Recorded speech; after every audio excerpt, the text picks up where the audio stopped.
This summer, I was offered the opportunity of being artist in residence for 5 weeks at the new Ashgate Gallery in Farnham, Surrey.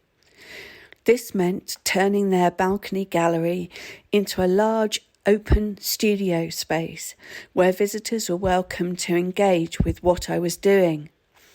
And as part of the brief, the new Ashgate were keen for me to play a part in their contribution to Farnham's Heritage Open Days, particularly since this year the theme was Creativity Unwrapped.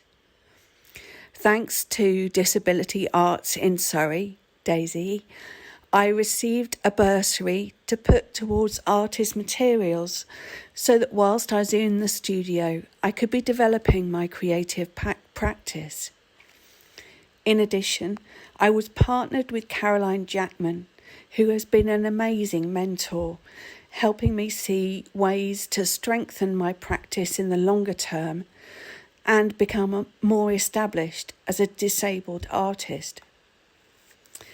And thus, the Bright-and/or-Well project came into being.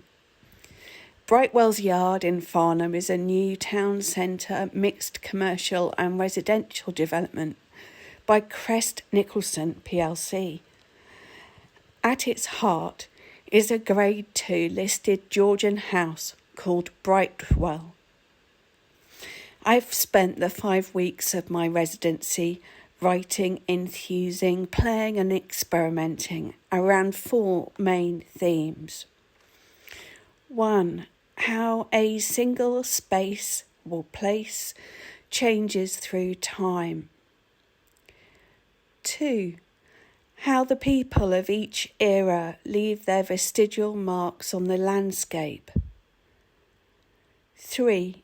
How the act of building an urban environment affects the well-being of those whose labour crafts our homes, shops, offices.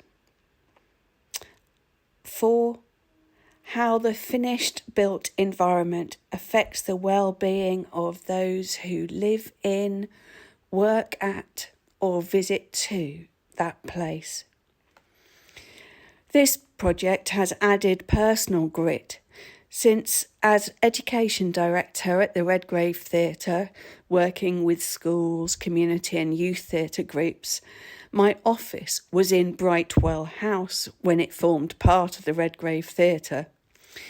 I was made redundant when the theatre closed in 1998 due to imminent commercial redevelopment of the site, which in the end did not begin until 2019. I had not realised how deep the wounds of redundancy had run into my own physical and mental health until I began this project. So time and again I've been brought back to the crack in the wall of the as yet unrestored Brightwell house as an anchor for how my personal history contributes one tiny part to the making and unmaking of that place. I wonder, did my younger self bring brightness? Did I contribute to the well-being of the young people I worked with? How can this Kate, 25 years on, use my creativity to serve the community of Farnham and beyond? These are some of the things I talk to visitors about, and in response I have had the honour of listening to all sorts of visitors from all sorts of walks of life, from film directors, potters, printmakers and local landscape artists, to technicians, engineers, property lawyers and French town planners. All have come to share their opinions and stories with me as I worked. Children drew me pictures when I asked them, "How bright can you go?" And people of all ages left comments about wellness, well-being, brightness, the built environment, architecture and history on either a whiteboard or in the visitor's book. I have been so encouraged and inspired by all these conversations. So I now know enough about the direction of my work for the next couple of years so that I can seek the funding I need to complete the project.